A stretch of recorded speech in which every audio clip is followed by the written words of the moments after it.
Moi, je dirais que c'est 50 ans de réussite. Voilà. 50 ans de naissance, 50 ans d'existence, 50 ans de réussite. Puisque ce total a bilan, il y a vie à faire là dès son enfance. Après la histoire, tout a relaté biso. Dans l'élo, on dira c'est vraiment une réussite totale. À 100%, il y a vie naïe, je dirais qu'il a déjà réussi à 90%. Peut-être 10% dans le remplissage à tout ça, mais en soi, à l'élo, soit c'est décidé à beaucoup vandi, à Koufanzalate, à aucune même la génération future, on vivrait bien. Donc, Nzambe vraiment à Zabolingo. Parce que c'est pas donné à n'importe qui. C'est vrai, tout le monde a Roxane 50 ans. Tout le monde a 50 ans. On a aussi beaucoup de gens avec aura oyo. Oui, 50 ans, ce qu'on a, aura oyo. 50 ans, en tout cas, ils ont exploit au fait.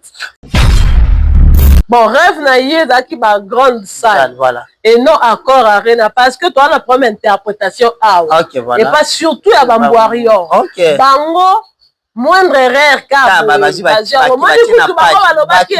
encore arena qui rêve à faire ma grande salle, ma salle mythique. Alors, encore arena, parmi ma grande salle, ma salle mythique. Alors, donc on le bapé que les peu moko ya ba rêve va faire avec mes ali rêve primordial, que rêve majeur n'a été. Ils ont figuré parmi ma rêve aux artistes qui n'ont pas ta grande salle. Alors moi je dirais aussi c'est un cadeau pour cet artiste, puisque il y a eu aussi des artistes et musiciens au bas d'un âge avancé que Ferré, qui ont aussi un nombre d'années de carrière élevé que Ferré.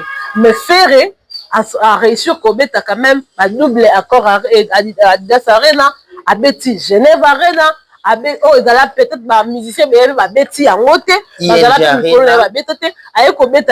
Arena à Betty à Beta Siko accord Arena sans compter la sans compter ma stade de martyr mais faire qui n'a ça la 20 300 bouteilles puis le 15 000 c'est que ça va à grand part parce que sombi quand même peu importe la période de mandat le période de la fête et tout mais les Gaulois ont quand même montré de quoi ils sont capables. C'est vrai que le soldat n'est pas encore enregistré, mais pour une salle qui déjà plus de 15 000 billets et ça l'a bien caté et ça l'a plein, ça sera vraiment difficile que Jean-Baptiste quand même détecter plus ma place vide parce que quand on a une catégorie qui ngandi donc sous 3 4 places 5 places et zangi la catégorie telle 4 5 places et ça vraiment pas pour on doit compter 5 places et zangi. Mais moi je sais que les Gaulois la rabattu surprise ils peuvent encore faire les remontadas avant de comme peut-être na date on nous sommes à 31 jours on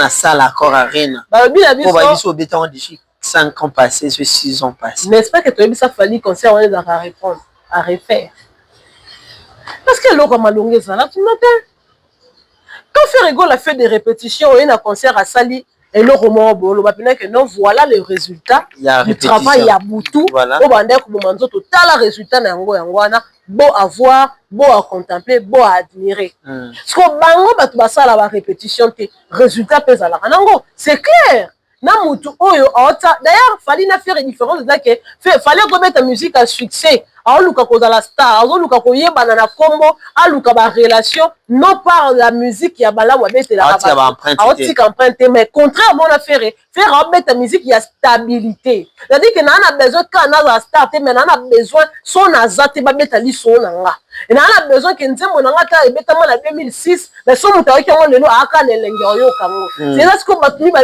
différentes ko bago ba warrior problème na bango za ka moko mo ba warrior baroyaka koluka bisika faire fort pour attaquer makasi au bino mon on dirait que la point faible pour les mater ba santara bango ba incapable pour nini bango débat na bango et yaka autour ya ba trophée et yaka autour ya ba salle et yaka autour peut-être ya ba biloko mo ezali nango bene au fait on a ce qu'on a séparé la rabo c'est de la bonne guerre voilà la bonne guerre commence et ça sera une guerre longue et populaire. Pourtant, dans le mois de juillet, on a juillet sur le site, il faut faire à Kenabilo en décembre. Lundi et puis en décembre. Ah, bon, voilà, on a fait. Parce que les autres sont venus juste pour la calendrier. Alors, le quoi, comme il y a guerre, il y a bien, il y a bon, il y a bêti. Donc, qu'est-ce que c'est que le décembre, décembre.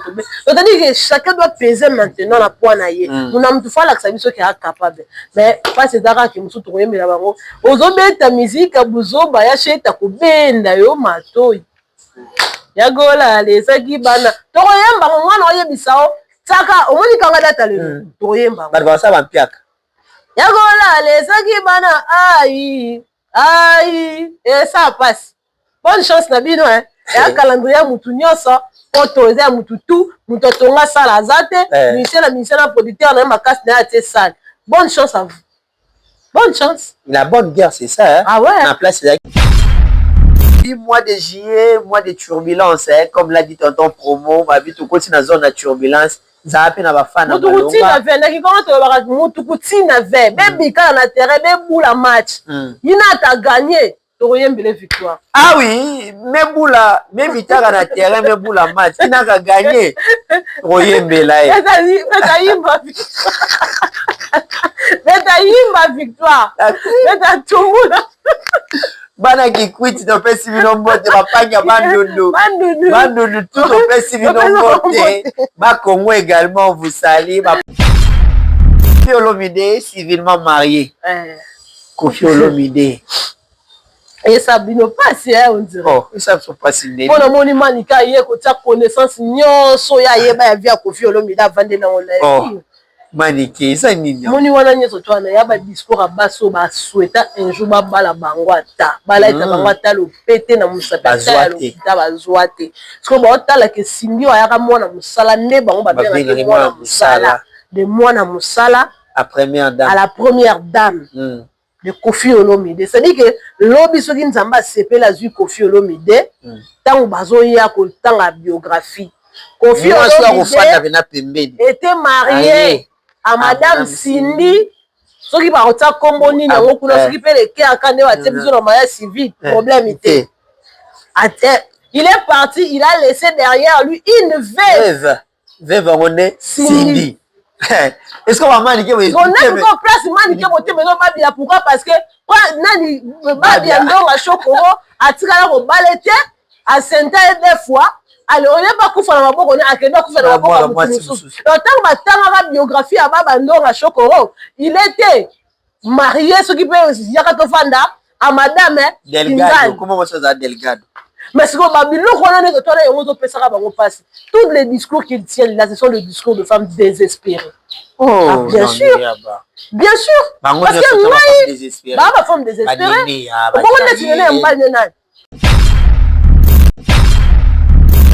un grand merci à tous les abonnés de Naomi Eyaba officiel, mais également de Tariq Ngango officiel. Vous êtes partout dans le monde entier. Nous vous disons bonjour, bonsoir. Ça dépend de l'heure à laquelle vous allez capter cette émission en direct de Kinshasa, capitale de la République démocratique du Congo, le mardi 3 mars 2026. Une date très spéciale pour le Gaulois parce que Ferregola, les padres fêtent son anniversaire aujourd'hui, c'est 50 ans d'âge. Tariq Ngango officiel ainsi que Naomi Eyaba. Sur cette occasion, nous souhaitons un heureux anniversaire à Papa Hervé Ferregola, le padre. Nous sommes à 31 jours de ce grand événement au niveau de l'accord Arena de Paris avec Ferregola. Nous allons également parler de toutes les actualités culturelles de la République du Congo. Kofi Olomide, civilement marié avec Cindy Leker Mamassi. On va également parler de ça dans cette émission. L'artiste comédienne Caroline Ikwa a été enterrée le dimanche dernier. Et puis, scandale sur le réseau, affaire Moutakala, ainsi de suite. On va parler de tout dans cette émission. Sur ce, je reçois pour vous Naomi Eyaba. Moi, Namayele, avec elle, Romeka, Kosolola, Kakandenge, Izalaka. Sans plus tarder, je dis un grand merci. Na batutu bolinga Tariq Ngango, ma Bernice Kifaya depuis Belgique, je te salue. Mamadi Wembo depuis Paris, Arlo Matumbong en direct de Bruxelles. Un grand merci à Alain Kembela, garçon de disque Papa Ninel. Fabrice Ambea en direct de Paris, je te salue. Bambote na tout vraiment bolinga Tariq Ngango. Simo Gom Sebamba en direct de la Suisse, je vous salue également. Bambote na bino tout, Bambote na batutu. Naomi Eyaba sur le plateau avec moi. Bonjour et puis bon après-midi, Naomi Eyaba. Merci beaucoup, Tariq Ngango. Bon après-midi, Pena Batonia, sur bon Tariq Ngango officiel. Naomi Eyaba télévision, en tout cas, Naomi Eyaba officiel également. Voilà. Et là, vraiment, on a essayé de partager un moment ensemble, tout dans la carte de Kinshasa. On va intempéries, on va revenir de tout, on continue à vivre comme ça, donc on est là. Voilà, on est là aujourd'hui le 3 mars, l'anniversaire du Papa Hervé. On peut lui souhaiter joyeux anniversaire. Et puis birthday to him. To him. Voilà. Him est dans lui. Na nini na anglais. Him. Ah oh, ban Angleterre, tu invité to lo ba bien oh. Et puis birthday to him. Et puis quand tu misana ke H I na M T. To ke quand tu misana et puis birthday to you. To you est la deuxième personne du pluriel. La deuxième personne du singulier. Parce que nini him. Nini comment on nini? Alors, pour grammaire. En fait, troisième personne du singulier, le col à Toroloba, joyeux anniversaire à Ilte, Toroloba, joyeux anniversaire à lui. Voilà. Est-ce qu'on Toroloba, joyeux et puis birthday to him. Lui, c'est un pronom personnel. Voilà. Donc, joyeux anniversaire à Papa Hervé. En tout cas, que du bonheur. Moi, je dirais que c'est 50 ans de réussite. Voilà. 50 ans de naissance, 50 ans d'existence, 50 ans de réussite. Puisque ce tout ça, la bilan. Il y a vie à faire là dès son enfance.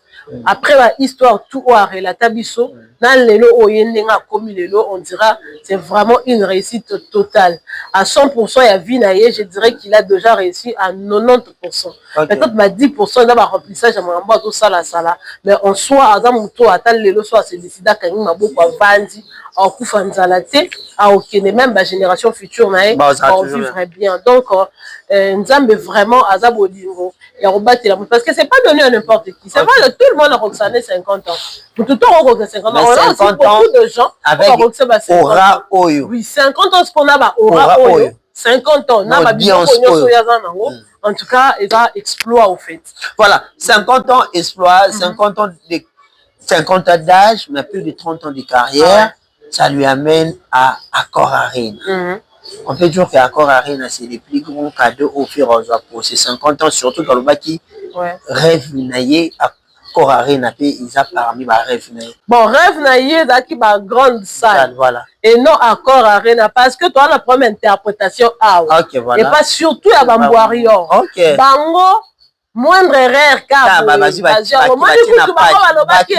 Accor Arena qui rêve à faire ma grande salle, ma salle mythique. Alors Accor Arena est parmi ma grande salle, ma salle mythique. Alors donc on le bapé que ezali pe moko ya ba rêve va faire mais ezali rêve primordial, to rêve majeur n'a été. Et donc figurer parmi ma rêve aux artistes qui dans la grande salle. Alors moi je dirais aussi c'est un cadeau pour cet artiste et puisque il y a eu aussi des artistes et musiciens au baza coûte na âge avancé que Ferré, qui ont aussi un nombre d'années de carrière élevé que Ferré. Mais Ferré a réussi à quand même à double accord à Adidas Arena, à Betty Genève Arena, à peut-être ma musicien mais à Betty en haute, à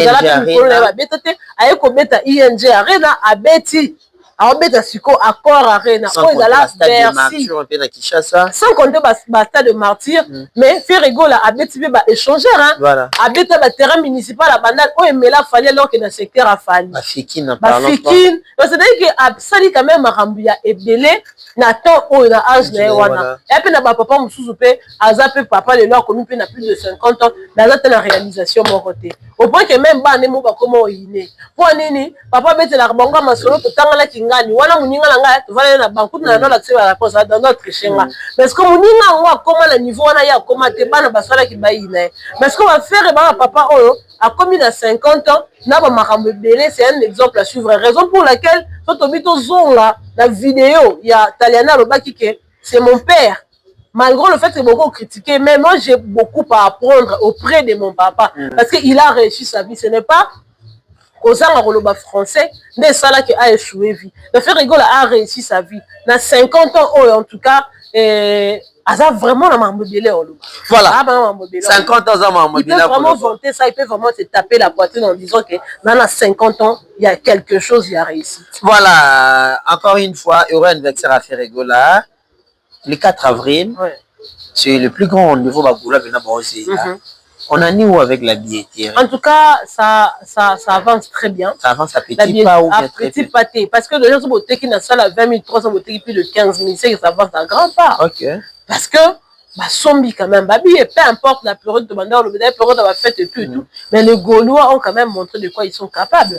C'est vrai que le soldat n'est pas encore enregistré. Mais pour une salle, il y a déjà plus de 15 000 billets et ils allaient bien cater. Et ils allaient plein. Ça sera vraiment difficile que Jean-Baptiste quand même détecter plus ma place vide. Parce que quand on a une catégorie qui ngandi, donc sous 3, 4 places, 5 places et zangi. La catégorie telle, 4, 5 places et zangi. Vraiment parce que on doit compter 5 places et zangi. Mais moi je sais que les Gaulois, il y a surprise. Ils peuvent encore faire les remontades avant de coma peut-être na date on nous sommes à 31 jours. Ouais. 31 jours. Hein. Ok. Le 3 mars. Et 31 jours quoi. Voilà.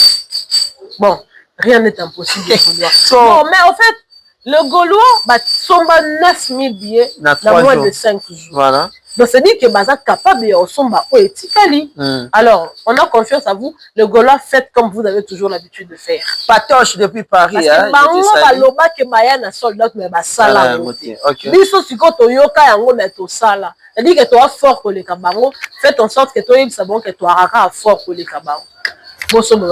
Voilà. Achetez vos billets. Kinshasa, capitale de la République du Congo. Faire à continuer ma répétition. Ouais. Ma répétition à grand pas, à une grande vitesse. Mais tout le monde va critiquer. Ah, babi, azo bomanzo, tu vas répéter, tu vas prendre encore à rien. Maman, bouma. Toi, on concerne acoustique en Afrique du Sud. Ok. Je rappelle aux Gaulois d'Afrique du Sud, mélomane de la bonne musique, vous qui se trouvez aux côtés d'Afrique du Sud. Faire Egola, Azakumna, Abet, Labino, concert acoustique. Vous avez toujours cherché à voir Faire Egola. Vous avez toujours demandé un concert au niveau de Afrique du Sud. L'occasion vous est donnée. Alors, bon, l'action à faire est vraiment que Bodinga qui est solo. Va mettre Junior Rela depuis Cape Town, en tout cas, Papa Hervé Azapina Panabino. Mettre, comme Vienanga Youssouf Pourada, le boss Youssouf Pourada, Papa Hervé Oye la Bino. Didier Chongo Petit Jésus. Tucson de Holo. Et voilà. Donc, Papa Hervé la Bino Kuna. Bon, l'action est vraiment que Bodinga qui est solo. Bon, l'action banana Miké que Bino Boleka, on est belé. Bon, on va habiller pour ce concert acoustique et on s'en bien. La question est à qui? Ma répétition. Ma répétition, on a ça l'accord à Rennes. On va dire au béton d'ici 5 ans passés, 6 ans passés. N'est-ce pas que tu as dit ça fallait concert, on est à répondre, à refaire. Parce que l'eau comme à longueur, ça là, tu m'attends. Quand Ferrego a fait des répétitions, il y a un concert à Sali. Et le roman, non, voilà le résultat du travail à Boutou. Voilà. Total résultat beau à voir, beau à contempler, beau à admirer. Parce que bango batubasa la répétition, résultat pèse à la ranango. C'est clair.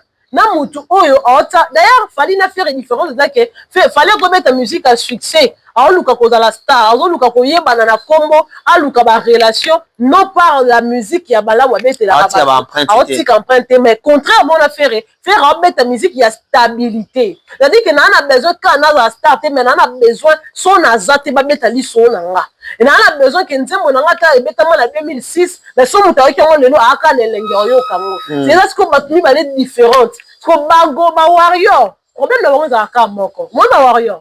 Baroyaka koluka bisika faire fort pour attaquer makasi au bino moment on dirait que là point faible bon lembaté ba santara bango ba incapable on a nini bango débat na bango et yaraka autour ya ba trophée et yaraka autour ya ba salle et yaraka autour peut-être ya ba biloko moko ezali nango bene en fait.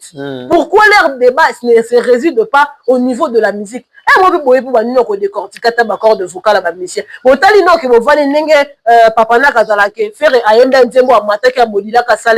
warriors comme ça, les warriors comme ça n'existaient pas. Vous savez que les warriors, à panel faire matin, midi, soir. À un certain moment, il faut changer aussi les discours. Faire un moment d'autre, pourquoi? Parce que musique, si tu ne répètes pas, au comme fait ça recours à l'autotune. Raison pour laquelle aujourd'hui, il fallait devenir l'avocat de l'autotune. Pourquoi? Parce qu'il ne travaille pas. Si seulement il fallait travailler, en bête l'autotune, tout le temps. Parce que l'autotune les a bisoutés. Répétition, il y a cette défense, ma bandate. Alors ça, la pétain. Et ça, à tout le monde, à tout le monde. Parce qu'il nous avait promis au Bandarep na janvier. Si les lots non et bandate. Ah, répéter dans la salle à sport. Pour le reviser tout le monde à Motuya et à sport. Dans la salle à sport, on a filmé. Mais baninga baolinga balaksa. Au moins, baninga bazalarata. Faire lelo Et ça, na biloko mususu au faire lelo à améliorer. Ils allaient compte tenu à ma critique à battre. Ça, il faut qu'on se le dise. Puisque elle a biloko comme ça, bagola bande ko reprocher peut pas faire. Ba wario bande ko loba. Jean faire azalaka beaucoup plus photo te, faire actualiser la page na été. Mais ce qui otali lelo, la page de l'article, ils ont vivre le jour les jours. Pourquoi? Parce que il s'est servi de critiques pour améliorer à ce petit sabbat que marambo boloba qui tala na salle. Parce qu'il fallait depuis to banda ko critiquer yé. Kayebi ko yemba ta sala ka ba organe, ça y a autotune, à yemba ka na ba playback. Il ne fait jamais un effort d'améliorer, c'est-à-dire qu'il est faible pour de vrai. Parce que si seulement il était capable, il y a s'améliorer, en voit autotune, en salle, au biso to sengaye, en l'axabiso. Autotune, c'est la modernité. Et la modernité, c'est l'autotune, et c'est fainéantisme. Et c'est qui goy, tout bien, on a dit, autotune, et c'est goy musical. Et le matin, pasteur Ngefa est bon son nom à voix. Parce que Lélo Olivier Chimanga a commis un double discours parce qu'il avait reçu une enveloppe venant de Fali. Moi, le dit qu'il a vu naïe mobiba. La vie de mon basseli.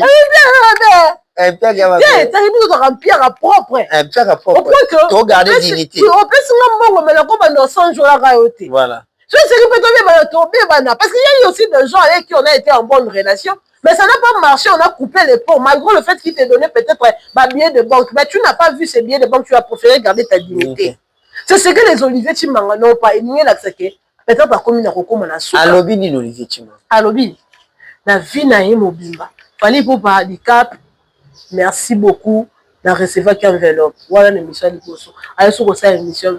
Fallait pour pas en tout cas vinanga mobimba na ko remercier Kayoka. Yaya. Oh. Remercie ton père et ta mère. Remercie la personne la qui sayo musala. Mais aujourd'hui ba défaut ya Falinda ba ki kalanolo ba ki autotune ça sert à. C'est muto la mbadi ya ba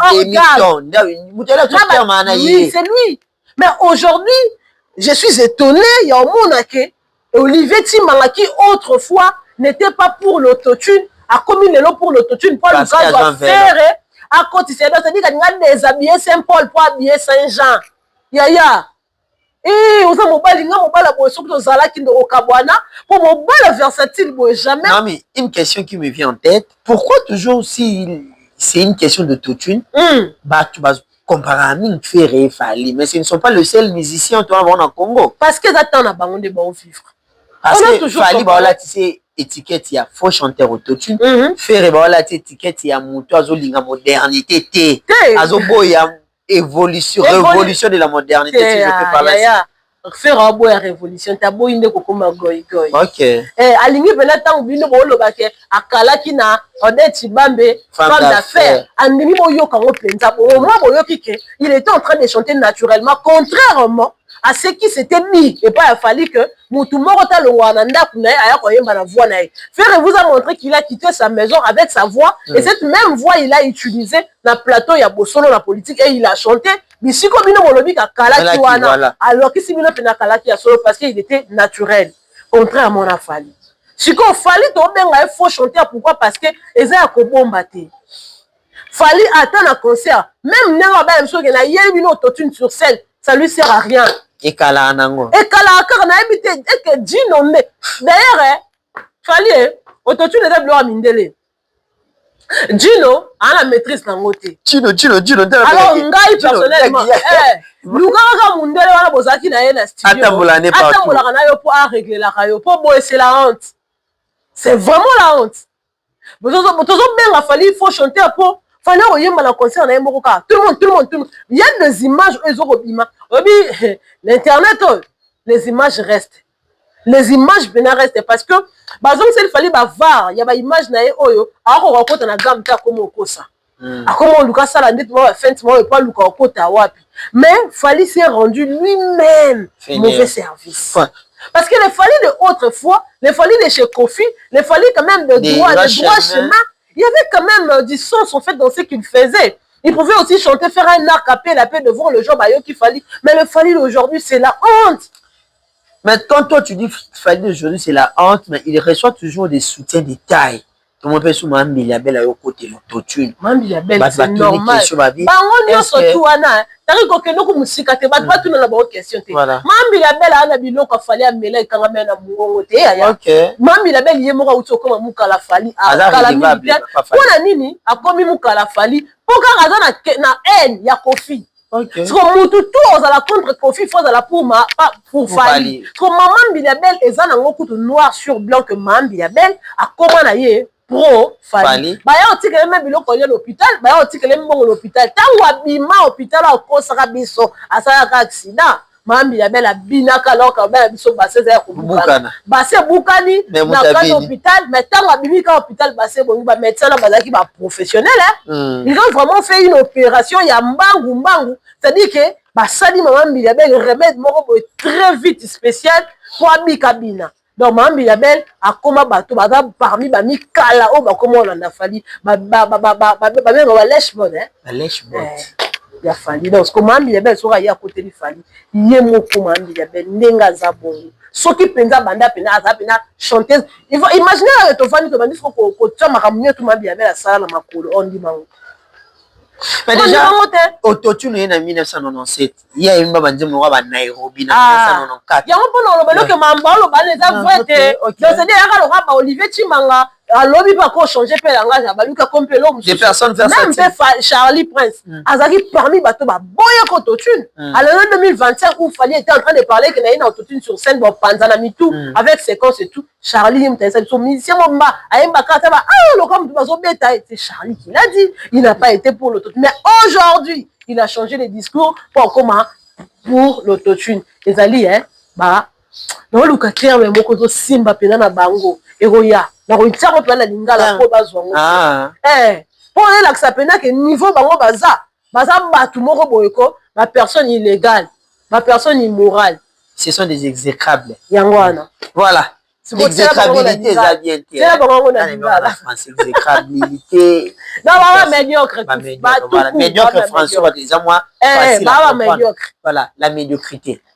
Merci beaucoup à Fabrice Mbeya depuis Paris nommé à Bayo Mwana Maïle senti au niveau ya réflexion et Alain Kembe la garçon de disque Papa Ninel nommé à ba nous sommes à 31 jours de ce grand événement maintenant ba ozela yango question à chaque fois ça te concerne pas vraiment parce que tu ne fais pas partie de l'administration mais au moins ba tu na biso yango à tout moment Ferrego là il a fait Adidas Arena avec une équipe restreinte, une équipe diminuée. Adidas Arena, c'était le tout premier concert. Genève Arena, toujours mis sous INC Arena. La même situation.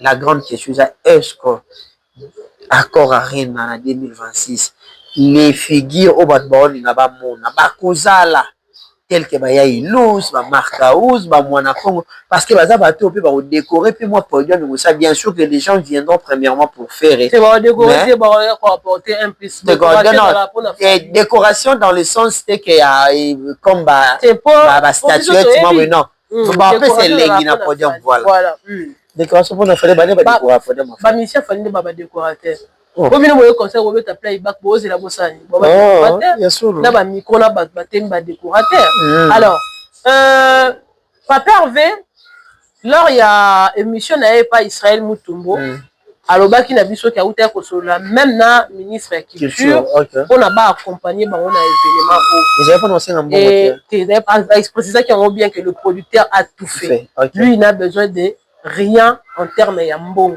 mais Bazan a besoin de soutien administratif. Pourquoi? Parce que il a connu des problèmes avec visa et tout. À un moment peut-être ça peut demander aussi que le gouvernement puisse peser les fonds pour quand même que décompter la situation. Ça aussi c'est aussi un autre cas. Mais Ferrego là a souhaité. Il a dit ça que je souhaite que les artistes alors le combat est en train d'être mené. Nation peut-être que comme on a souka comme tout aujourd'hui surtout ni résultat bien et comme il y a autant c'est vrai mais toi on a moins 31 jours peut-être que avant tout petit qu'on a 20 jours la situation est cause à la paix peut-être autrement ou soit bazan a bango déjà dans le bon mais sauf que Papa Hervé qui mu Congo alingamo makamne ya bombana pour que ça peut-être surprise pour certaines personnes alors bagolois est important c'est d'acheter les billets je sais que chacun a aussi son artiste préféré, à part Ferrego là, mais Sombana oublié pour d'abord le numéro 1, Oyazali, Ferrego là, et le reste c'est de choses au moins on a après. Nous peut on y a concert, voilà. Les 4 ans bon mon absent à concert, nga bena ba tout bon nga tari ke bon mon nga. Ouais, tout ça. Si vous avez un cadeau, bon la biso to kozala na Joana. Vraiment le rendez-vous le plus attendu le 4 avril na niveau ya Paris. En dehors de ça, avant ça, c'est les 14, tu vas parler de ça. Ouais. Après, Accord Arena, concert, je faisais les 11 juillet. Mais papa ne veut pas annoncer date le même jour, voilà. Mais tout le monde a déjà visible, on a connu officiellement.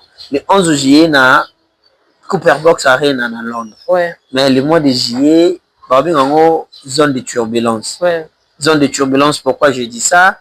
Parce que Héritier Ouattara, le 3 juillet, à la Zénith de Paris, où il rassemble le 4 juillet, entre guillemets, sur les informations, Belgique Forêt Nationale, fait rigoler le 11 Cooper Box Arena. Non, on a Belgique Forêt Nationale. Où il rassemble, j'ai dit entre guillemets. Ah. Parce que selon les informations, comme il dit, yo, au doutier. Non, mon appel spot, moi, Bimakana. Yawera, on dirait. Tout le monde a un spot, Bamboka, sans pour autant préciser les jours et puis les salles. Mais cette fois-ci, dans mon nid, mais la page officielle, jusqu'à présent, je n'ai pas encore vu ça. Et on a le dit, entre guillemets, les 4 Ouera, Forêt Nationale, les 11 Ferre, Cooper Box Arena, les 12 Kofi Olomide, Stade Roi Baudouin de Belgique. 4 dates, de ça, ça a une semaine. On a ce qu'on a séparé là. Ok. C'est de la bonne guerre. Voilà. La bonne guerre commence. Et ça sera une guerre longue et populaire. Pourtant, dans le mois de juillet, on a juillet sur le site, il faut faire à Kenabilo en décembre. Lundi et puis en décembre. Ah, bon, voilà, on a fait. Parce que les autres sont venus juste pour la calendrier. Alors, le quoi, comme il y a une guerre, il y a bien, il y a bon, il y a bêti. Donc, qu'est-ce qu'on se met en décembre, décembre. C'est-à-dire que chacun doit peser maintenant la poigne. Nous n'avons pas la qui est capable. Mais pas c'est d'argent qui nous sont trouvés, mais là-bas, aux autres, ta musique, à Bouzo, Bayaché, ta coubine, d'ailleurs, matoi. Yagola, les Sagibana. Toroyamba, on a bisao. Saka, omoni kanga data le toyemba. Ba ça va piaka. Yagola les saki bana aïe et ça passe. Bonne chance na bino hein. Et un calendrier mutu nyonso autorisé mutu tout, mutu tonga sala zate, ministère na producteur na makasi na ate sale. Bonne chance à vous. Bonne chance. La bonne guerre, c'est ça. Hein? Ah ouais. La place, c'est que les Zaki, Kinga Bimisi, to Kimino Mba, to Ketala, Aya Bimisaki, BCBJ Bimisaki, Wenge, musique à maison, Bimisi, Bakino, Kulukawatal. Jiba, mettre à place, il n'y aura pas à Betty. Donc, ça dit que la musique, ils vont vivre. Bisso d'abord, pour la Bisso, ils ont la musique, la Bisso, donc garder Nano. Voilà. Donc, to botoli penza. Voilà. To du retard rebelle et tout. Ba Nigeria ba quand même on réunir alors que musique na biso eleki na ya bango. Alors biso sko to zongi. C'est de la bonne guerre. Mutu na mutu sko ala makasi na e. Et après na nezo to sangisi to baraka, c'est le drapeau du Congo nous a flotter et c'est le pays qui gagne. Nous n'amta ça makasi na e. Voilà. Chance. Mutamta ça maram na e ba Gaulois. Et puis bon ça la mutu na mutu promotion na nzoto na ye moko. Wana molobani. Ba po ba ngo ba lingaka ça promotion il faut ya tout ka faire po ba Gaulois ba la na ya te tout to ça la pa ki kwado. Non meeting de mu pepe indépendant de autrui. Non.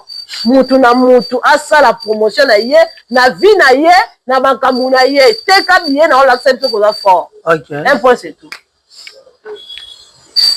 Polémique à malamu ezatio bitumba ba mono na bakululu bimisi kuna na prison ya ngote ba beta na ba mutu te ya tarike bindi bitu to tambola na nzela na kutana na bagola so pe ba tana ba sala ya so me da ba betanga ya otambola mutu omona mutu te mbabe yo mana on a fallu kwa moto pe na mutabeli yo on gaza mina tarik na muna yo mutu moi yibilinga baba voilà. Oh, va mutu mwa eso ke na bena leka. Donc c'est dire que soka zabe mutu mabe kanda leka ki abete ki ba tout place au kanga suki a ciblé peu déjà basé na coin. Voilà. Ba bi kwa mpwa. Na agolwa. Na mi ya ba mwana maye balobi mois de juillet, mois de turbulence hein, comme l'a dit tonton promo, ba bitu ko na zone de turbulence. Za pe na ba fana ba. Mutu tina ve na ki comment to ba mutu tina ve. Bebi ka na terrain be boula match. Ina ta gagner. tokoyembele victoire. Ah oui, mais boula, même vitara na terrain, mais boula match, qui n'a qu'à gagner. Tokoyembela. Betayimba victoire. Betayimba victoire. Betatumula. Bana qui quitte to pesi bino mbote bapanya bandundu tout to pesi bino mbote ba Congo également vous salue bapangi na beto voilà voilà fait la culture a Koffi Olomide civilement marié Koffi Olomide et ça bino passe on dirait oh ça se passe né pour le monument ni ka ye ko ta connaissance nyonso ya yeba ya via Koffi Olomide avande na on la Maniki, ça nini? Moni wana nyeso twana ya ba discours baso ba souhaita un jour ba bala bangwata. Bala eta bangwata lo pété na musapeta lo ta bazwate. Parce que ba otala ke Cindy wa yaka mwana musala nde bango ba benga ke mwana musala. De mwana musala à première dame. À la première dame. De Koffi Olomide. C'est-à-dire que lobi soki nzamba sepela zui Koffi Olomide, tango bazo ya ko tanga biographie. Koffi Olomide était marié à Madame Cindy, ce qui va retirer comme on dit, ce qui fait les cas quand on a un mariage civil, problème était. Il est parti, il a laissé derrière lui une veuve. Veuve, on est Cindy. Est-ce qu'on va maniquer? On a encore place maniquer, mais non, pourquoi? Parce que quand Nani, Babia Ndonga Chokoro, a tiré la balette, à Saint-Aïe des fois. Alors, on n'est pas couvert dans la boue, on est à Québec couvert dans la boue. Donc, tant que biographie à Babandor à Chokoro, il était marié, ce qui peut Yakatofanda, à Madame Delgado. Comment on se dit Delgado? Mais ce que Babylone, on a dit, on passe. Tous les discours qu'il tient là, ce sont des discours de femmes désespérées. Oh, bien sûr. Bien sûr. Parce que moi, ma femme désespérée, comment est-ce que Nene ya mbali nena yo muninga zala ata le couteau te bitende te ko fondé to yo ka Karine aba centimètre babima ba ma fils babima ba kibasa babima donc c'est dit que omona ke ata bazana bo bale kinzela meto yeba bango ya ena bazala te au point que même papa mona na ye bato ba supitaka donc c'est dit que e cause kingania mutu musu ba kosela la ba chef de mission numérique. Donc, pour le relugara, papa, moi, tout ça là, ce sont des femmes désespérées. Okay. Il y a de celles qui sont dans la ndap na bango, mais attends, Moulanga Bissap, famille mélatée. Tant que mon a que Koffi Olomide a honoré moi si na bon. Et ça, bon, mon thème qui fait un fitant. Et ça, bon, mon thème passe. Baolo bakaka, baolo bano tout baolinga. Mais où est important? Koffi Olomide Cindy bon vivre vie na bango. Et on le bon Koffi et Cindy après foutez-moi la paix. Foutez-moi la paix bon sang. Oui, vous devez bon foutre paix. Ba foutre la paix. Oui. Mais oui. Bon lolakia, abala été. Akosi. Bon ça va le quoi to kosa ki Cindy pa bi papa et le quoi ba to kosa ki dibala. Tokindi si. Tango yo, au balenga la mairie à Liboso en 2012. Et qui dans le moment qui on a parce qu'à cette époque tu étais encore marié à Alia. Maintenant que le divorce a été accordé officiellement, donc la place est restée libre, le terrain est vide, c'est moi qui joue maintenant. Alors allons à la mairie. Mais non mais c'était ma question mais anticipé ngango tu vas aller trop vite. Déjà en 2012 babala na ki selon les infos tous ça na combien na ki sense na mairie. Selon des Cindy Lobaki. Mais aujourd'hui le babala mutu mo ba babala deux fois na civil. Bakoki. Non, non, tout ça est clair. Nous devons informer, former également les gens. Voilà, maintenant c'est quoi le problème? Maramba Mabala, quand on est dans la commune, ils ont un régime matrimonial au Batbassi. Voilà. Et puis, Babiloko, ils ont que Moutazo Bala, sous régime peut-être il y a polygamie, il y a monogamie, tout. Voilà. Alors, Koffi Olomide, je ne pense pas que tant la balaka li à toi balabas naïm sousou à se déclarer comme étant un homme polygame. Je ne pense pas. Ok. Alors, le col a se déclaré que un homme polygame, bah Koki li sou pour accorder un autre mariage té. Ce qui ne ko bala na commune mususu. À kotambola kaka na statut ya homme marié na mwasi na Liboso. Seul document que vous avez reconnu na niveau ya l'état et que dans le document où il y a mariage na ya Liboso. Donc, pour mariage, ami balèze à la considérer, il faut moi ça liboso ba kabwana pour que ne kobala na moi si muswami balé. Mais aussi longtemps que na moi si na ya liboso ba ozalaka lié na lien à mariage civil, mariage ami balèze à considérer. Alors, on suppose que le premier mariage à Kofi ou à Sayana Cindy, parce que bazaki non na liya, mariage on est considéré. Oui, mariage on est considéré. Comme basali divorce na. Quand basali divorce officiellement na liya makambo Cindy, il pouvait encore aller au bala Cindy. Donc il est devenu un homme libre. Ah comment homme libre? Bon, vous avez divorcé déjà, vous allez soit engagé. OK. Ah, vous êtes homme libre. Attends ba makango, attends ya kito vanda, aza homme libre. Alors maintenant qu'il a décidé d'aller légaliser le chose, prendre Cindy Leker en mariage officiellement devant l'état civil, et on considère maintenant aujourd'hui que Cindy Leker, c'est madame Olomide Agwepa. Voilà. La réalité, ma femme désespérée. Oh, ceux qui moi sont là pour bali penza. Avant dans la live, pendant 21h, c'est 5 heures. Dans la live. Dans la boutique, la tour, on a foutu. Oh, vous donnez une femme seule avec wifi. Gabado mais la carte. Ngai nazana nous célibataire na ndako ba tata na maman nanga. Nako ça la live modèle parce que le matin je dois aller travailler. Okay. J'aurai d'autres choses à faire. Mais si vous yo bani live pendant 21h. Pendant ce temps, quand vous signez na profil ba luka bébé. Yo c'est la bango live. Na on perdre. Yo on perdre. Pour attendre quand ici mbongo na kati ya caisse na yo ya mbongo live. Baloba la biso moi ça dans la makoki ya ebele so azali mobali si qu'on a on perdre si ni to bango wa bien ça là à un certain moment il soyez réfléchi. C'est vrai Kofi Olomide c'est une star, on n'en disconvient pas. Il s'est marié, n'a mis soit battu le mariage et na public. Oui, on n'en disconvient pas. Mais soyez quand même raisonnable. Faites vos analyses, mais essayez un peu de mettre un peu de l'eau. Bon, non, de l'eau, il faut mettre de l'intelligence. C'est l'eau pour pas mais quand même moi qu'on diluer ténacité, ceux qui ténèrent, il y a ba vin ba on met la pour pas utiliser ba c'est là. Mais quand on a nini, moi si comme on dit que ba toi nio so belé tom so la confiance ba ka tu la soif. OK. Tom susu ba le kana tatami ya Kofi, na espoir ka Kofi ko taille na ndaku. Na espoir ka Kofi le roi na bibala bala ko zo fait a commis ses mère à parler. Ya nini yango. Potika mwana mwasa bata pe mako mutandimi ko bala tata 70 ans ezaye koneti manike o mwana mukelo kwa sinya bali tata 70 ans yo yebisanga bisiko ba déclarer que moi na mobali faut ba dans l'écart ya autant ata bali 70 ans soit dans la capacité au même à supporter où est le mal où est les valises to mona akutu mwasa na talawa enkener mais tala mobali na mbinga me bavandi mobali moi si bo tala moi si tala monene le kwa saratola mais mobali mukelo kwa suppositoire dieko me bavanda on peut faire exemple kasi nde babenga bango na réseaux sociaux ngate oh ngana ozo saka baramu ba réseaux sociaux ngate na mia ba mona mai mutu na mutu sala shonde ngalingi ela mobali mutu tellement beau otali moi sinobi e mobali wa mona basi musuti ayebe loko ya landa ka balo bala so bibala kitoko na choix na hivi za nini ya ona oloba te makambu ya libala eza makambu ya ndenge biso to penser te Dieu sang alingaka que les deux âmes se rencontrent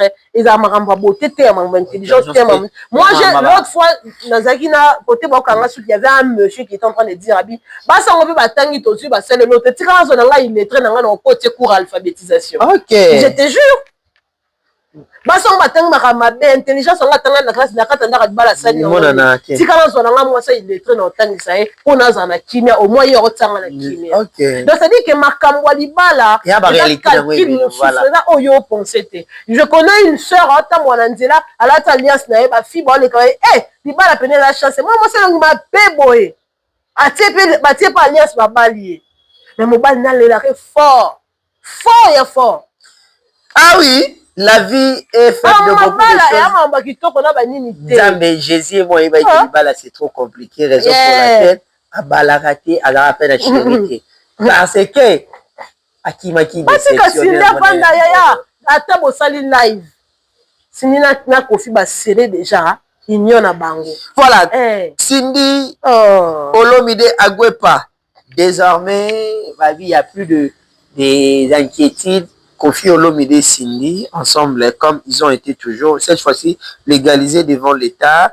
Merci beaucoup, Nabande Konyo, surtout à vous avoir branché en ce net moment. J'ai également une page noire ici. La famille Sembo Kimbungo ainsi que la famille Modia ont la profonde douleur d'annoncer à l'air proche la mort de leur père Didier Sembo, mort survenu à Kinshasa.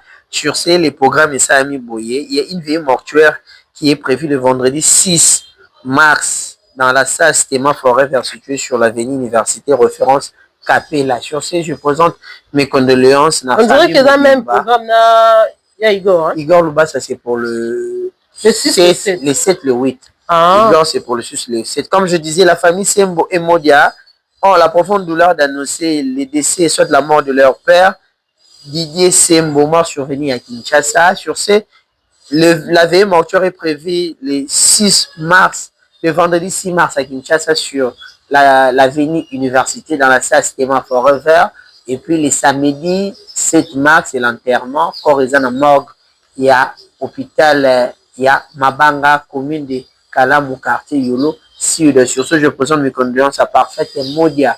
Hein, ma chérie, sois forte. Rodolphe Sembo, Ridi Sembo, Evelyne Maka, la maman, plein de bonnes choses à vous. Soyez forte. Que l'Éternel puisse vous consoler car Andengi Zalaka. Sur ce, il y a également l'artiste et musicien Igor Lubasa qui a perdu son père. Programme de Katotubana Naomiawa. Les 7, les 8, veillée mortuaire. Le 8, enterrement. Bagola, dimanche. Dimanche, le 8 mars. Bagola, Subolingara. Igor Lubasa, numéro de téléphone, ils ont un groupe à WhatsApp parce que tout, vous pouvez l'appeler. Et ça l'a bien. Non, mais Yaba, oui. Toujours dans le cadre de notre émission, Culture Zaki en DE, donc vous faites là qui Caroline Betty Ikwa, l'une des artistes et comédiennes au passage à théâtre bien, telles que Banana Dance, Boké Chunamboyo avec Ifoku. Ça va pied c'est belé. Ceux qui ont Nzonzing, Sera Major Zolo Zolo, Naba Alpha Bokole, vraiment c'est quelqu'un qui a laissé son empreinte dans l'art théâtral congolais. Le dimanche, le notre dernier demain en aïe. Artiste et musicien, artiste et comédien, lié bien, organisation ça qui bien. Parce que là, maman Olivia, maman Nani, maman Nani, non, bah comme il faut se prendre un peu en charge. Ouais. Mais au fait, le problème il y a se prendre en charge. Les arrêtés moi qui gagnent au sunga. Et à peine n'engé muto yo tambola qui muto zaki na vie. Moni muto malamu, tant aussi comporte bien. Problème tu es yo. Voilà. Par exemple, tu vends na oboé ou annoncer que Naomi a éprouvé, soit Naomi a un problème. Bah, tu peux pas intervenir. Pourquoi? Parce que Nandé n'a tamboulaka. D'abord, spirituellement, on a la scène. Donc, c'est-à-dire qu'il n'a pas penza pour les propres. En plus, na yebine basala bat ma pété. Na kata ba klika bat ma benga azalate. Na jalousa raté. Je suis poli avec tout le monde. Je suis réglo. Tu n'es pas aigri. Donc, c'est-à-dire que batu balinganga naturellement. Voilà. Pourquoi? Parce que nga mon repère na la pepele na on peut pas bien. Et du coup, en cas de problème, il y aura toujours des interventions de genre. Attends, peut-être bien ou annoncer. Et ça la même chose na Caro. Caro, c'était une artiste comédienne. Oyo. Parmi bateau bazala na problème tena bateau Caro. Voilà. La tika oyo qui était na bagarre kenda ke zonga ki ba finga na ki ba kenda ki ba sala ki non. C'est vrai que tout être humain à cause d'un problème, à cause d'un na défaut na yé ba partie noire na yé, mais ya Caro c'était pas visible le quoi tout le monde a bateau. Voire même il y en a il y a un témoignage très profond au moins qu'il faut quoi ça qui avec Caro comment tu à niveau il y a aucun chaîne YouTube na yé parce que ba rapport comme il y a journaliste moi les gars na chaîne YouTube ba finga ki mutu tel. Oui. Tellement qu'il ne voulait pas de problème à Kanga chaîne YouTube. Pourquoi? Parce que ayobe que ba makambo mutu muso ko sala lokola eza chaîne nanga et la travailler voilà. Ya mwana boya na ye ba problème pour dire que alinga jamais dans la problème ya ngono moni mama leur aloba bi passage na on a kata mokili empreinte ni rotika qu'est-ce que les gens diront de toi? Quel sera le témoignage? On va leur grand frère na bisa bien pour ani bino za sora mtakufi bolobi kaza bien les tatouages à koufi nga on témoigner ma malamu pona été adamu tu ba bébé ala akufa. Mais alors que Caro c'est que malamu na ye avant même que les gens viennent les témoigner, et ben on a déjà qu'on sentir qu'il y a un malade. Raison pour laquelle Bazaki n'a besoin de maman Olive te aya, maman Kingante, Mutuna Mutabande koya ko apporter pierre nae sans pour autant qu'il va sengaye. Parce qu'il dit ah pour na caro a tefona ta, ah pour na Kingane a tefona sala, pour na Mutuana ezala bongo. Donc baleli est bien et kimia na kata matanga nae, o ezaki important Nzambe azumoli boné parce qu'il y a une dapia. Voilà. Toko condamner Nzambe te pourquoi parce qu'il y a pourquoi linga longola Mutuna nae. Paix à son âme. Bana batikali bato bozani na bonne foi ndeka bolinga Caro aider aussi ces enfants là 4 enfants 3 miamo mikolo na bébé wa botamaki wana donc Nzambe vraiment parce que c'est Dieu qui console yenda za papa orphelin yende mutaboko laka ye mutape afongola banzela ba canal ebele pour que bana na ba bénéficier de loko atala kana bango asunga bango et le reste ozong sika le kumu panaye. Voilà. Tout était bien à Matanga, peu importe la réalité, tout le monde est pécuna, jour Matanga. Ouais, yo Belleville a salibu, ya salibu. Yo Belleville na aussi là. Elles ont eu droit à vivre vie na bango. Belleville a connu à la team, vie na moni tendresse kuno. Ay boutique abi maman. Yo mo tendresse c'est mo ala takini nyango. Ala takela ba griffe ba combattre tendresse dilinga. La tine puta. Asali saki ya mo habit personnalisé. Maman baza les abakouk non, tendresse les abakouk. Mais ya mo na zo raté. Si ko Belleville fara la tendette ndeni. Mais Remo a outa ko ke matanga ndekone, je crois que ce sont des anciennes images mais outi ko bima na toi.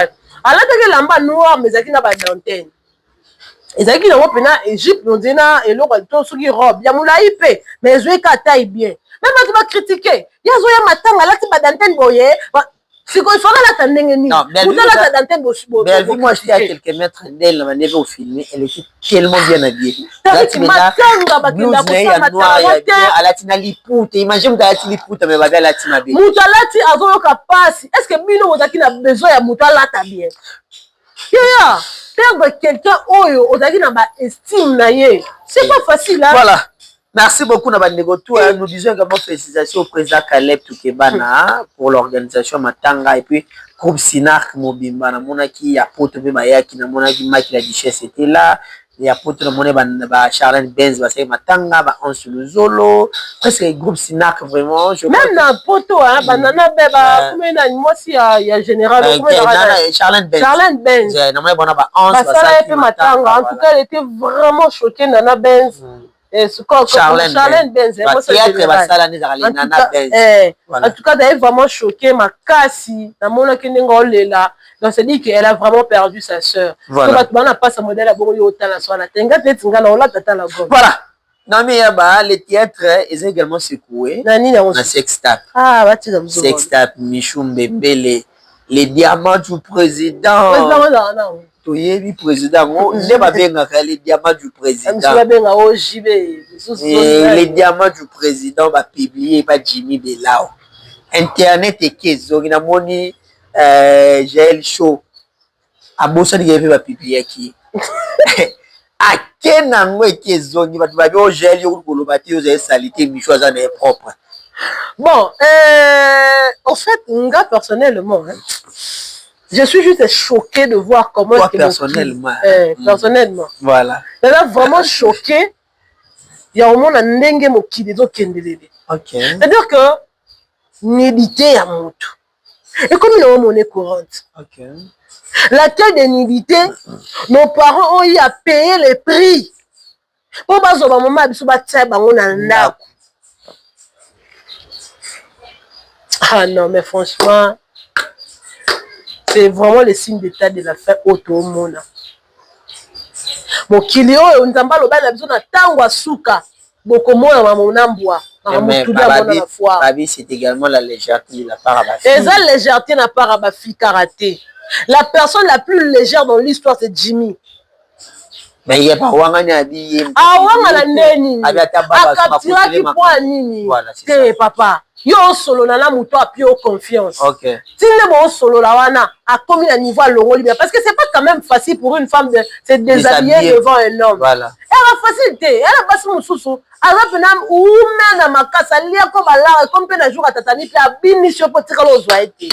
Mais ce qui a commis un niveau que a sali quand même confiance. ya kolongola bilamba na devant, c'est-à-dire qu'elle t'a fait confiance. En plus confiance en moi, il y a téléphone, il y a sur place comme mutu oyo azali légère dans l'affaire de Jimmy Bela ou libumune na yebite soki batu bolanda Jimmy Bela wa pour la ligne ana mbongo te mawa sala la nini ya mais voilà ne bona mbongo aya tikako ba bien pesa qui est là il s'attend parler de $75,000 $75,000 allez combien le compte Michunene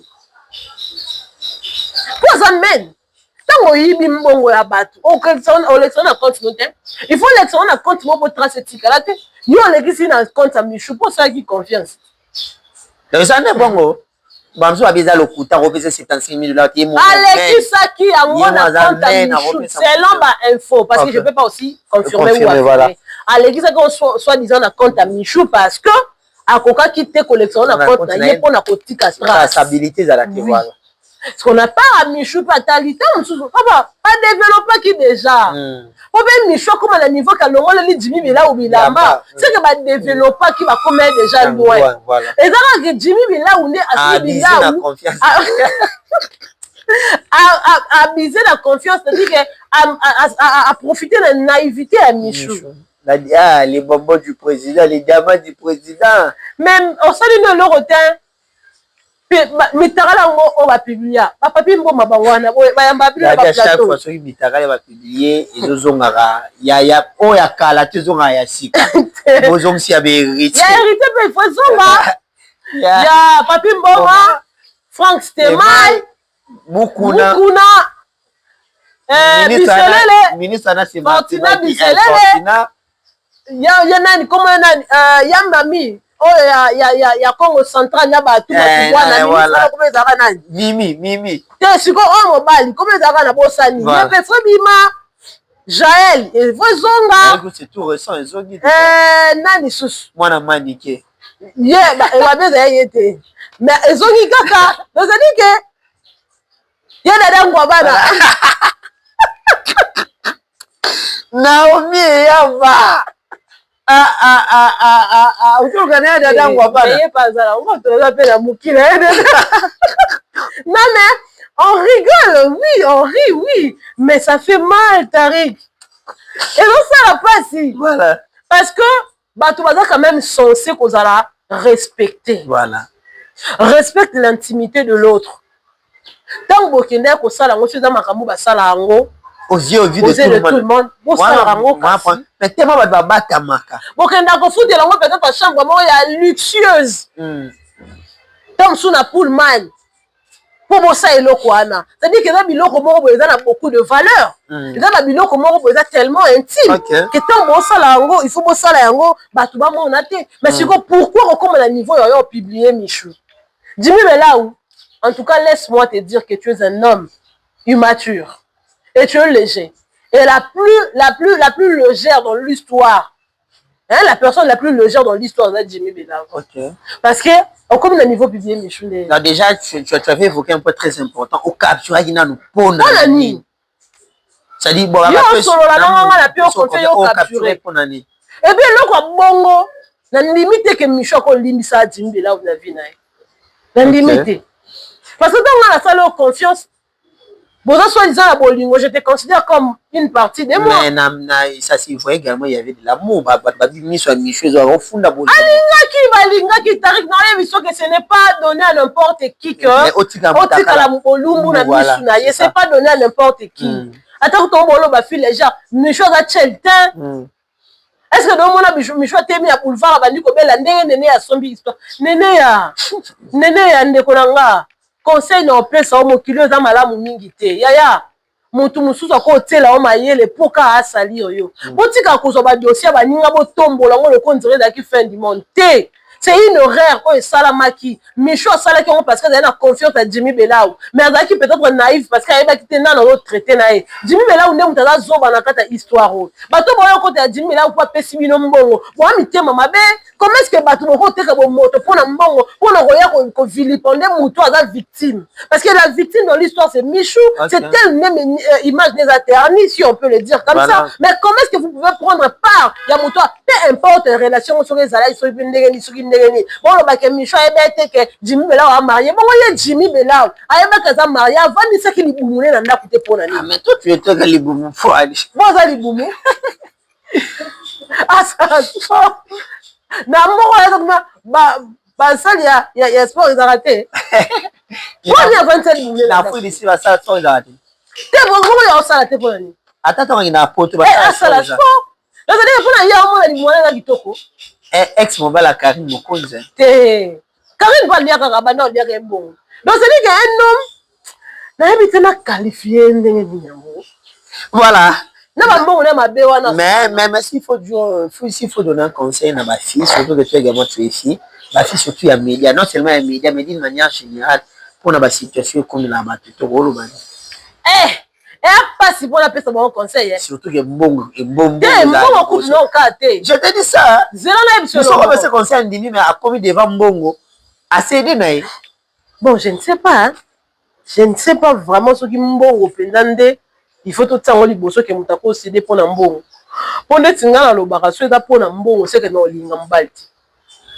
ocomprendre nayebi nde baluka mbongo ti ntango naolamuka okoma dali na réveil automatique à 5 heures donc yo 5 heures so ebeti ponge ezala su te fo telema ondire basopelako mai onzongo ede osedi ke ondire lomo elamusi yo po okende oluka mbongo ata na ozongo ya mingi te ata 50 francs ata 200 francs naluki yango ti na motoki na nga seke na olinga na nga te mpona mbongo wana nazwaka te eza mokie ndeti nde yayaka awa nayosa mosala ti esepelisi ndeko moko bakabeni ngai eke mbongo wana nakosombela ngo lipapa te mbongo wana nakosombela ngo elamba te ovandi boye mama abeyaka na masaleli yo koli atindeli yo sapato atindeli yo madamiskifaya atindeli yo balingerie likambo balingerie elikelaka baproblème atindeli yo robe atindeli yo eloko moko boye mutu moko boye aye atindeli yo saki asali boye mutu ngani aye akabeli yo parfum eloko epesi ngango eza nini mosala na nga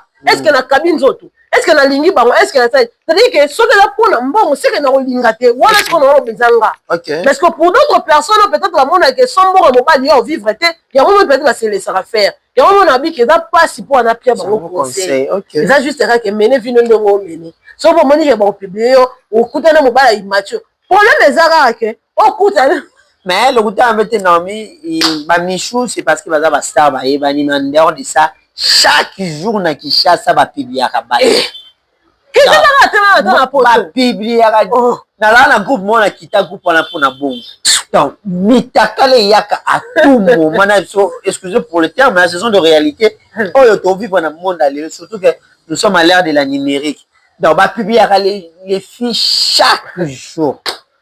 Non, vraiment, les filles, vos amaillés, les... Pourquoi l'internet est là? Bato théâtre, on nous a monana, ou bambalo, michuma, banga, ya. Bon, maintenant, va via salitaire.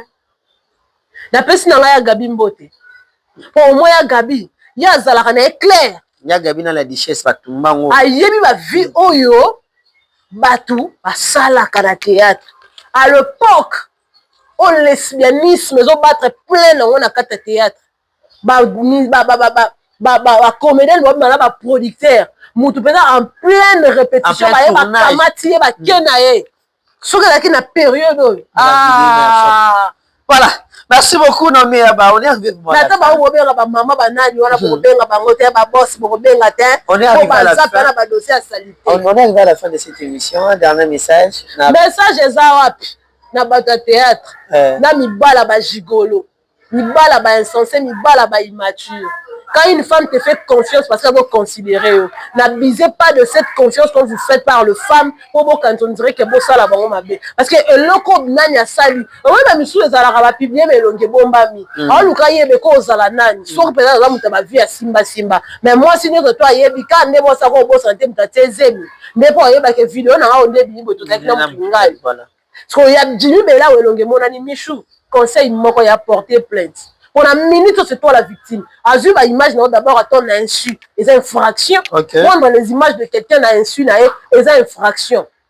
Et deuxièmement, atiki yango bongo te a rendre yango viral c'est-à-dire ko publier mutu sans pour autant ya yeba et infraction ya profiter ya mbongwa voilà pour le quoi bino bolobi ke Michou alinga mbongo mingi yango mi terake pa Jimmy Michou en tout cas bala ya na kana yo betango bien là sur le lien pena mwana mobala na mbongo yango yo parce que bon loba te ke oyeba te ka marié te o yeto ka yeba ya marié ngara 26 zizi na ndako ko ya ki ko luko c'est ka yeba ka marié te tango yango ya lia mbongo voilà Naomi ba mbote ka bona na pesi wa tutumbo te Tarik osiliki ma na siliki ko OK na siliki parce que c'est normal te aza mwana mwasi OK aza mwana mwasi et puis on considère une femme comme un être vulnérable. Boba moi mobali te. Te moi mobali ndeni, moi mobali a publié moninga po. Voilà, merci beaucoup.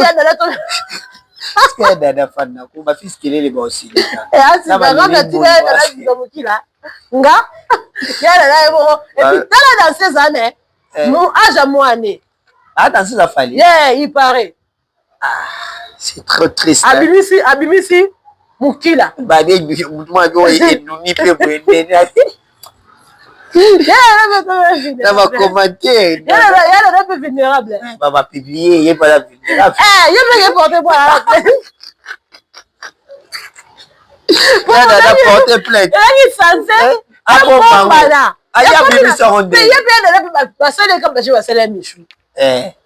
Il y a un sentiment pour la bolingo de mataki na nera. Ba vene saka tan ziko mwana la pe ko jouer ziko na naïveté na habiter la tato zana saka tata buzoba a capturer yadada porter plainte. Voilà, merci beaucoup Naomi Yaba, c'est un grand plaisir pour nous de t'avoir sur le plateau. Il y a Naomi Yaba officiel, mais également un Tarik Ngannou officiel. Rendez-vous le 4 avril avec Ferregola, le 11 juillet avec Papa Hervé, les trois juillet héritiers à Zénith de Paris, le 24 avril, Zaiko Langalanga à Zénith de Paris, Kofi Olomide le 12 juillet à Stade Roi Baudouin de Belgique, où entre guillemets, on doit prendre des précisions. Félicitations également à des prix de Pomba pour notre concert le 21 février à la Mambra. Il est bien, merci. Merci Nabandegotou. Et puis, je rappelle encore la famille Sembo Kimbongo et Modia ont la profonde douleur d'annoncer la mort de leur père, Didier Sembo, mort survenu à Kinshasa. Sur ce, une veille mortuaire est prévue le vendredi 6 mars dans la salle Stéma Forever située sur l'avenue Université, référence Capella. Le samedi 7 mars, c'est la levée du corps dans la morgue de l'hôpital Mabanga, dans le quartier Yolocide, commune de Kalamou. Nous présentons nos condoléances à toute la famille. Parfaite et Modia. Hein? Sois forte, ma chérie. Rodolphe Sembo, Ridi Sembo, mais également à notre maman Evelyne Maka. Toutes nos condoléances à la famille.